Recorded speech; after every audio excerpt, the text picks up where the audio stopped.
Here to give you my best local sports take. 2018 Vikings are going to be a dumpster fire. Just kidding. If it was any other team, it would be a dumpster fire. I mean, what front office in their right mind decides to take a bulldozer to the NFL's most important position after going 13-3 and getting within one game of the Super Bowl? Then you pay a guy that was recently rated by NFL execs as a tier 3 quarterback, and you pay him like a top 3 quarterback at 3 years, $84 million guaranteed.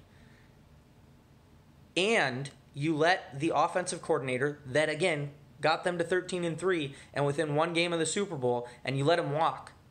I don't think they would have been able to keep him, to be fair, because obviously head coach in New York, a little bit higher profile job than offensive coordinator for the Vikings. But he was very successful when he did it, and I'm sure he'll be successful with whatever he does in New York, with Saquon Barkley obviously being there now and Odell Beckham. But going back to their offensive coordinator change, we've got Pat Shurmur, who last year was second in play-action pass attempts with Minnesota, and they bring in John DeFilippo, who last was offensive coordinator in Cleveland in 2015. If you want to talk about a dumpster fire, that's a different conversation. But he was 24th in play-action pass attempts when he was with Cleveland. So they bring in a guy that has a completely different scheme than the guy that proved to be successful last year. They also bring in a new quarterback who has shown a lot of success being a play-action passer when he was with Washington. So Kirk Cousins was and is, I think, the most efficient play-action passer in the league right now. And he showed that in the last 3 years, over the last three to 4 years in Washington. But he comes into an offensive coordinator situation where he doesn't like to call those plays. So when it comes down to it, the Vikings need to continue with play action at a high rate, even if not a higher clip than last year, in order to maintain and replicate any semblance of the success they had last year.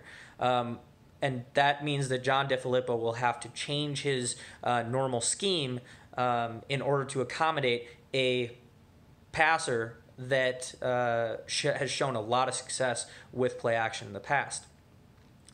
Everybody knows, too, that you need a good running game in order to pull off the play-action pass. If you don't have a runner that scares defenses into stacking the box, then you don't have a chance at hitting those deep threat guys like Thielen or the slot and Diggs.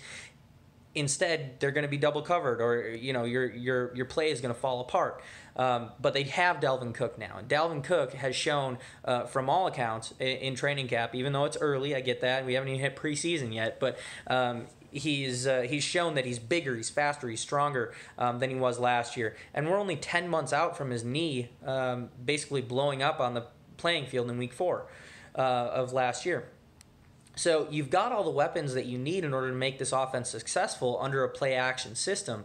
Not to mention you've also got Cousins, who's a red zone rushing threat. He doesn't run a whole lot. He's only about 11 yards a game, but he converts a touchdown on, over the last 3 seasons on just about 1 in 8 carries. That's 109 attempts and 13 touchdowns. So even he's a threat at the run. So they're going to stack the box, which means play action is on.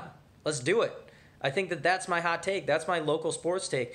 They need to convert John DeFilippo into a play-action play caller to accommodate their power offense.